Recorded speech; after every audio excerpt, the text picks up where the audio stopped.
So we've been talking a lot about the future of security on airlines, not just we, I mean the entire nation, the government, airlines. Roger Cohen is an airline expert. I'd like to welcome him back to the show. He's the former president of the Regional Airline Association. Roger, good day to you. Hey, good day to you too, Rudy. Always great to talk to you. So what have you, I mean, it's starting to get a little murky here. We have certain restrictions on laptops coming in from several countries overseas.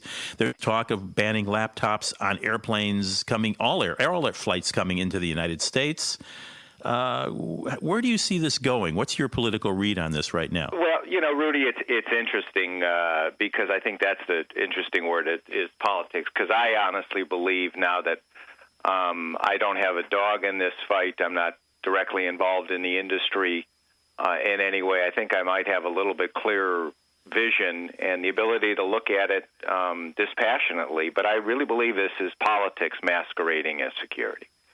And who's leading the charge on this? Congress? Is this the White House? Is politics masquerading as security? I think clearly this. Well, let's put it like this: the threat. Laptops haven't changed in the last 4 months. The security threat from laptops, whatever it is, has it materially changed in the last 3 or 4 months since the new administration was inaugurated. But at the same time, the Trump administration has pulled the rug out on, travel visas from certain countries, tried to justify that, trying to scare the American people. Clearly, this issue has united the worldwide travel community and aviation safety professionals who view putting all of these laptops with lithium batteries, which are a proven safety hazard.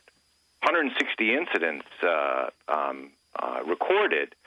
All the former NTSB Chairman Mark Rosenker, every safety expert says that it is a much greater danger to put lithium batteries all together in the cargo hold of an airplane, which might not be controllable and if there's a fire, as opposed to having...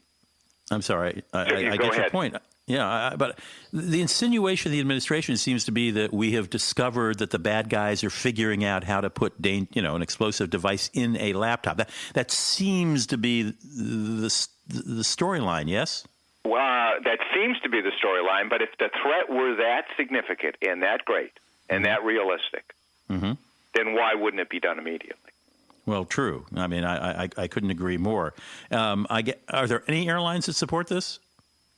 Not to my knowledge, but again, when you're an airline, it's very difficult to take on when you are, regulated by the administration.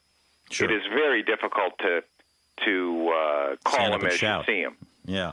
Would banning laptops and notebooks have a fiscal impact, a financial impact on airlines? Oh, without a doubt. I think people are going to say if they can't travel with their laptop, because that hours spent, particularly in international travel, is useful, productive time. Sure. Every airline has invested huge amounts of money and time trying to make the airplane cabin as conducive as it can be to make it productive for passengers to use that time wise, on business purposes. To be able to say you can't use that 5 or 6 or 8 hours time or a day for long international travel, that you can't use it, people are going to say it's not worth the trip. Why spend thousands of dollars on an airline ticket when you could actually, then the equation does that face-to-face may not be worth it if you can't use that time wisely. Time is money. And it just appears punitive. Again, I may be overly cynical on this, but who would it be punishing? It might be punishing those people that the election showed really didn't.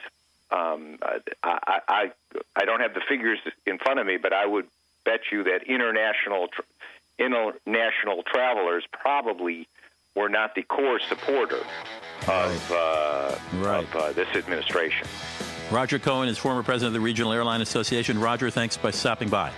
Hey, thank you, Rudy. Anytime. We'll be right back with a little advice on putting your child on an airplane alone this summer.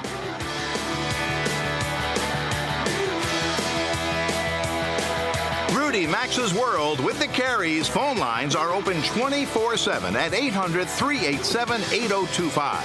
And so is the website at rudymaxa.com. We're back after these messages.